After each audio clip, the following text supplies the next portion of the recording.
أعوذ بالله من الشيطان الرجيم پناہ مانگتا ہوں میں اللہ کی شیطان مردود سے۔ بسم الله الرحمن الرحيم شروع اللہ کا نام لے کر جو بڑا مہربان نہایت رحم والا ہے۔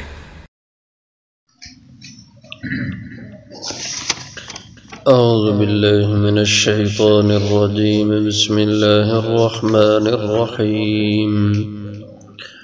ألم تر إلى الذين أوتوا نصيبا من الكتاب يؤمنون بالجبت والطاغوت ويقولون للذين كفروا هؤلاء أهدى من الذين آمنوا سبيلا أولئك الذين لعنهم الله ومن يلعن الله فلن تجد له نصيرا أم لهم نصيب من الملك فإذا لا يؤتون الناس نقيرا أم يحسدون الناس على ما آتاهم الله من فضله فقد آتينا آل إبراهيم الكتاب والحكمة وآتيناهم ملكا عظيما فمنهم من آمن به ومنهم من صد عنه وكفى بجهنم سعيرا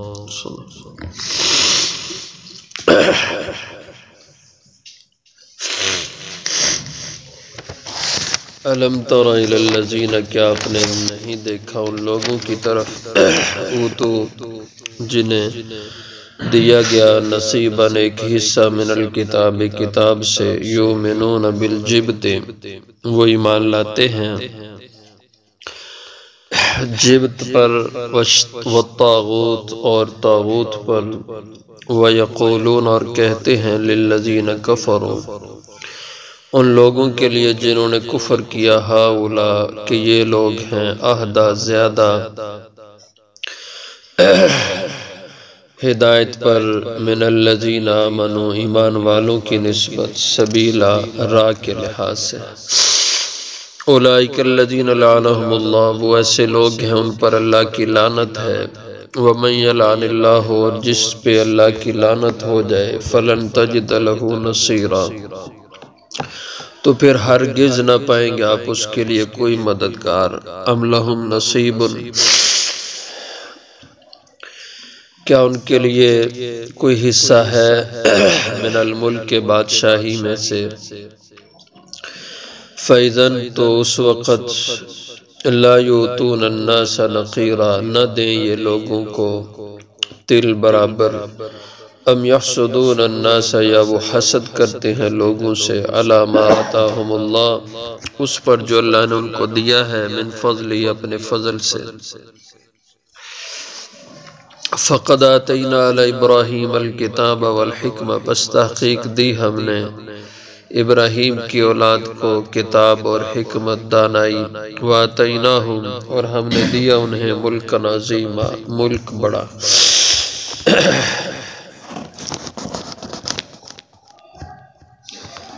غزوہ بدر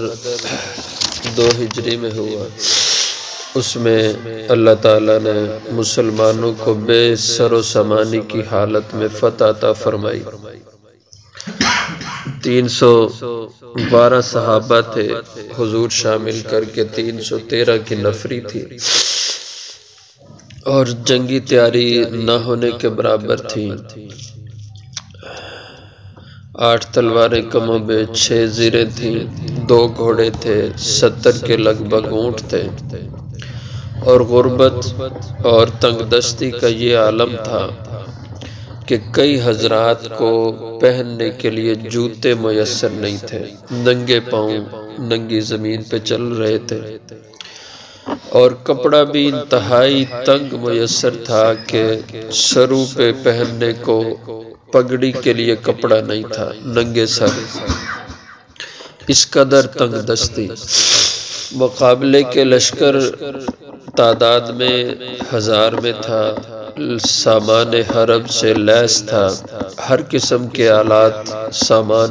جنگی ان کے پاس موجود تھے، لیکن ایمان کی طاقت ایمان والوں کے ساتھ تھی۔ اللہ نے فتح دی اور کفار کو بہت نقصان اٹھانا پڑا۔ اس سے یہودی گھبرائے جو مدینہ میں اطراف میں تھے۔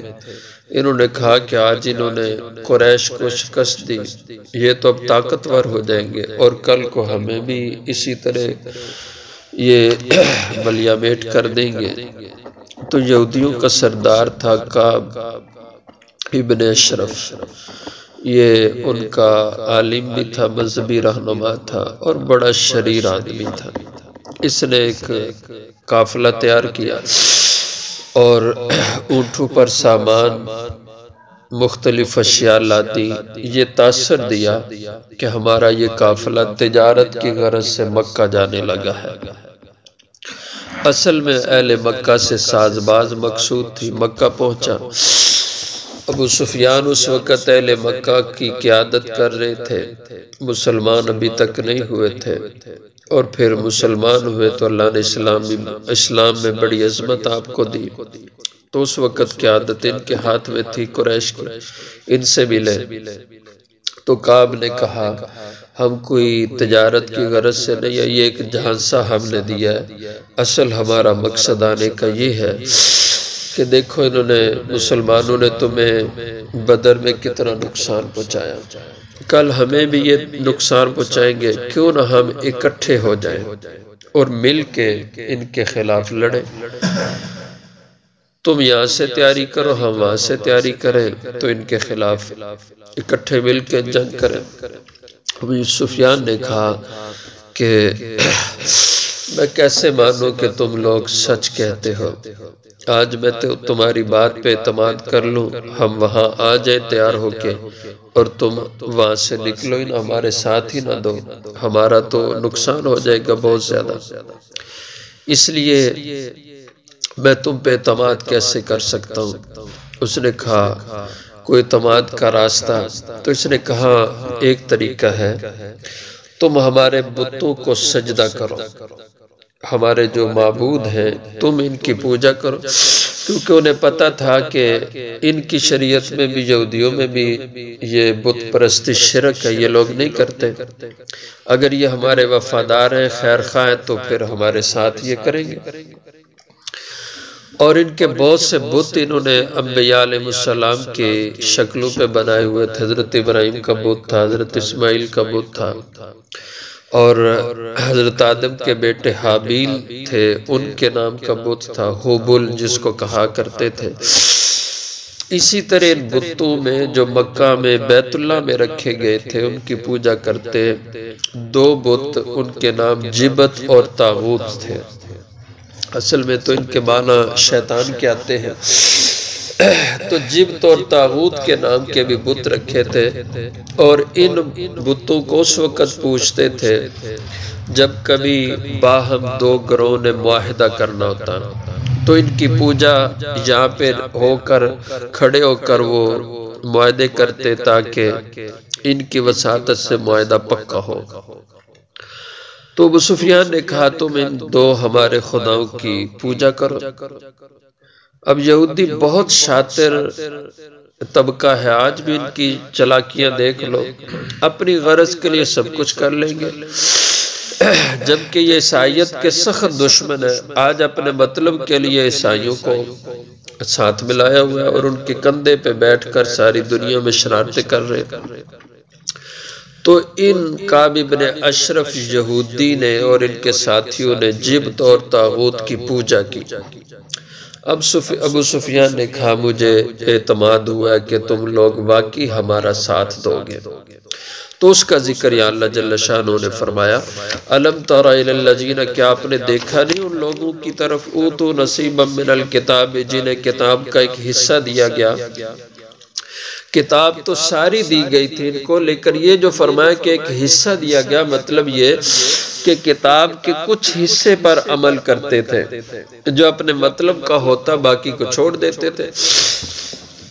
اس لیے کہا کہ کتاب کا کچھ ہی حصہ انہوں نے لیا ہے، باقی کتاب کو تو یہ لے ہی نہیں رہے۔ یؤمنون، یہ لوگ جو کتاب کے حاملین ہیں تورات، ان کا حال یہ ہے جس کو یہ خود شرک کہتے ہیں، خود اسی عمل میں مبتلا ہوتے ہیں۔ یؤمنون، یہ ایمان لاتے ہیں اپنی دنیا کی غرض کی خاطر، بالجبت والطاغوت، جبت اور طاغوت کے ساتھ۔ وَيَقُولُونَ لِلَّذِينَ كَفَرُوا، ابو سفیان نے جب دیکھا کہ اس نے تو جبت اور طاغوت کو بھی سجدہ کر دیا، اور پکا کرنے کے لیے اگلا سوال یہ کیا، کہا دیکھو تمہیں پتہ ہے ہمارا دین کیا ہے اور مسلمانوں کا کیا دین ہے، تم بتاؤ ہم میں سچا کون ہے، ہم سچے ہیں، ہمارا دین صحیح ہے یا مسلمانوں کا دین؟ تو اس کا بھی ابن اشرف یہودی نے کہا کہ ابو سفیان تمہارا دین صحیح ہے، مسلمانوں کا دین غلط ہے، حالانکہ ان کو پورا یقین تھا 100% کہ اسلام سچا مذہب ہے، لیکن اس غرض کے لیے اس کو بھی کہہ دیا کہ تم سچے ہو اور مسلمان غلط ہے۔ تو اللہ نے اس کو بیان کیا وَيَقُولُونَ لِلَّذِينَ كَفَرُوا، اور یہ کہتے ہیں کافروں کے حق میں، ہَؤُلَاء، کہ یہ کافر اہدیٰ مِنَ الَّذِينَ آمَنُوا سَبِيلًا، زیادہ راہ پر ہیں، ہدایت پر ہیں، مِنَ الَّذِينَ آمَنُوا، ایمان والوں کی نسبت، سبیلا، اپنے چلنے اور راستے کے لحاظ سے، جبکہ دل ان کا کہتا تھا کہ سچے مسلمان ہیں، لیکن اب وقتی طور پر وہ اس شرک کو بھی اپنی ماں بنا رہا تھا مطلب کے لیے۔ اولئک الذین لعنہم اللہ، اللہ فرماتے ہیں یہ وہ لوگ ہیں کہ جن پر خدا کی پھٹکار اور لعنت ہوئی، ومن یلعن اللہ، اور جس پہ خدا کی لعنت ہو گئی، فلن تجد لہ نصیرا، تو پھر تو کبھی اس کا کوئی مددگار نہیں پائے گا۔ یہ 100 بار بھی یہ کافروں کا کندھا استعمال کر لے یہودی، کبھی کامیاب نہیں ہو سکتے اسلام کے مقابلے میں۔ ایسا ہی ہوا، انہوں نے اکسا کے اہل مکہ کو لے آئے مدینہ میں، مشہور ہے جنگ احزاب، وہ ان کی ساری شرارتوں کا نتیجہ تھی۔ اور احد میں بھی انہوں نے شرارت کی، ان یہودیوں نے پہلے ساتھ چلے مسلمانوں کے، عین میدان میں پہنچ کر کے واپس بھاگ نکلے، تو پھر اللہ نے ان کو ذلیل اور رسوا کر دیا۔ تو فرمایا جس پہ خدا کی لعنت ہو گئی تو اس کا کوئی مددگار تم زمین پہ نہیں پاؤ گے۔ ام لہم نصیب من الملک، کیا یا ان کے لیے کوئی حصہ ہو جائے مقرر اللہ کی طرف سے، من الملک، اللہ کی بادشاہی میں سے، یعنی اس دنیا میں، اس کائنات میں جو اللہ کی ذات کے اختیارات ہیں، ان میں ایک اختیار اللہ کے پاس رزق ہے، رزق کے خزانے اپنے پاس اللہ نے رکھے ہیں۔ اگر اللہ اس بادشاہی کے ایک حصے کو ان یہودیوں کے ہاتھ میں دے دے تو فیضن، اس وقت لا یؤتون الناس نقیرا، یہ اتنے سنگ دل، ظالم اور بخیل لوگ ہیں کہ اذن اس وقت لا یؤتون الناس، نہ دیں یہ کسی بھی انسان کو نقیرا، تل کے دانے کے برابر بھی کوئی چیز۔ اتنے بخیل ہیں اور اس قدر ظالم اور بے رحم قسم کے لوگ ہیں، دنیا بھوکھی مر جائے یہ تل کے برابر بھی دانہ کسی کو دینے کے لیے تیار نہ ہو۔ نقیر عربی میں کہتے ہیں کھجور، اس کی پشت پہ جو اس کی بالکل برابر سمت ہوتی ہے کھجور کی، اس کے درمیان میں ایک نقطہ سا ہوتا ہے، بہت باریک سا ایک نقطہ ہوتا ہے کھجور کے، اس نقطے کو عربی کے اندر نقیر کہا جاتا ہے، اور یہ تل کے دانے سے بھی ذرا چھوٹا نقطہ ہوتا ہے۔ تو فرمایا اتنی ساری چیز اس نقطے کے برابر یہ بھی دنیا کو دینے کے لیے تیار نہیں ہوں گے۔ آج دیکھ لے دنیا کے ساتھ کیا یہ ظالم ظلم کر رہے ہیں، پوری دنیا میں اپنی غرض اور مطلب کے لیے پیسہ دیں گے، اور پیسہ دے کر اس کی غیرت اور عزت کو برباد کر دیں گے بغیر مطلب کہ آج کا یہودی بھی 1 روپیہ کسی کو دینے کے لیے تیار نہیں ہے۔ اور جہاں جہاں کوئی مظلوم انسان ہے یہ انسانیت کے ناطے اس کی مدد نہیں کرتا بلکہ اور کچلتا ہے یہ یہودی۔ جہاں بھی یہ کسی کی مدد کرے گا کسی غرض کے تحت کرے گا۔ آج بھی دنیا میں اس یہودی کا یہی فلسفہ ہے۔ تو ام یحسدون الناس علی ما آتاہم اللہ من فضل، یہ جو ان کی ساری شرارتیں ہیں ان میں ایک یہ چیز ہے کہ یہ حسد کرتے ہیں لوگوں سے، یعنی مسلمانوں سے، علی ما آتاہم اللہ من فضل، اس پر جو اللہ نے ان کو دیا ہے اپنے فضل سے، جو اللہ نے ان مسلمانوں کو ختم نبوت والی فضیلت دی ہے، اس پہ ان کو حسد ہے کہ یہ ختم نبوت کا جو تاج ہے یہ بنو اسماعیل کے ایک فرد پہ کیوں سج گیا ہے، یہ بنو اسرائیل کو کیوں نہیں ملا۔ حضور چونکہ بنو اسماعیل میں سے تھے اور یہ یہودی بنو اسرائیل میں سے تھے، اس حسد کی وجہ سے حضور کو مانتے نہیں تھے، ورنہ اپنی مجلسوں میں بیٹھ کے کہتے تھے یہ سچے ہیں، لیکن مجموع میں حضور کی مخالفت کرتے اس حسد کی وجہ سے کہ یہ ہمارے خاندان کا نہیں ہے، یہ دوسری برادری کا، ہم نہیں اس کو مانیں گے۔ جیسے ابو جہل قریش کا آدمی تھا لیکن حضور کا اور اس کا خاندان الگ الگ تھے۔ اب بنو ہاشم تھے تو وہ کہتا تھا ٹھیک ہے ان کی باتیں سب صحیح ہیں، جو پروگرام دیتے ہیں سب صحیح ہے، لیکن ہم ان کو نبی مان لیں تو ہماری ناک کٹ جاتی ہے کہ ہمارا خاندان پھر ان کے نیچے آ جاتا ہے بنو ہاشم کے، اور بنو ہاشم کو ہم سے برتری مل جائے گی، اس لیے ہم نہیں مانیں گے ان کو۔ تو یہ حسد تھا علی ما آتاہم اللہ من فضل، اس پر جو اللہ نے ان کو بنو اسماعیل کو عطا فرمایا اپنے فضل سے۔ فقد آتینا، پس تحقیق دیا ہم نے، آل ابراہیم کو الکتاب، کتاب دی، والحکمت، اور حکمت و دانائی سے نوازا، نبوت سے نوازا، وآتیناہم ملکا عظیما، اور ہم نے دیا ان کو بہت بڑا ملک۔ حضرت ابراہیم علیہ السلام کے اولاد میں حضرت داؤد علیہ السلام کو اللہ نے بڑی بادشاہت عطا فرمائی، حضرت سلیمان علیہ السلام کو اللہ نے بڑی بادشاہت عطا فرمائی، تو بڑی مملکتیں اللہ نے اس آل ابراہیم کو دی، اور آل ابراہیم کو اللہ نے بہت سی صفات سے نوازا۔ تو فرمایا جیسے تم خود قائل ہو آل ابراہیم کی فضیلت کے اور ان پہ انعامات الہیہ کے، تو فرمایا حضور بھی تو اسی آل ابراہیم سے ہے۔ کیا ہوا کہ اگر حضرت اسحاق کی اولاد سے نہیں ہے، ان کے بھائی اسماعیل کی تو اولاد سے ہیں، تو یہ بھی ابراہیم کے بیٹے ہیں۔ جیسے تمہارا خاندان حضرت ابراہیم کی نسل ہے تو بنو اسماعیل بھی تو حضرت ابراہیم کی نسل سے ہیں، ان کی فضیلت کو تو مانتے ہو، لیکن ابراہیم کے دوسرے بیٹے کی نسل کی فضیلت کو تم نہیں مانتے۔ تو جیسے ان کو اللہ نے عزتوں سے، عظمتوں سے نوازا، ایسے ہی اللہ تعالیٰ نے حضرت اسماعیل کی اولاد میں حضور کو نبوت سے سرفراز فرمایا اور ختم نبوت کا تاج آپ کے سر پہ رکھا۔ تو یہ بھی فضیلت حضرت ابراہیم کی ہے، اور حضرت ابراہیم کی اولاد ہی میں انہی کی نسل میں ہے۔ تو ایک سلسلے کو مانو اور اس سلسلے کا انکار کرو، یہ بڑی نامعقول بات ہے۔ تو فرمایا وَآتَيْنَاهُ مُلْكًا عَظِيمًا، اور ہم نے حضرت ابراہیم کی اولاد کو عظیم سلطنت اور عظیم بادشاہتیں عطا فرمائی، انہی نعمتوں میں حضور کو خاتم النبیین بنانا بھی ہے۔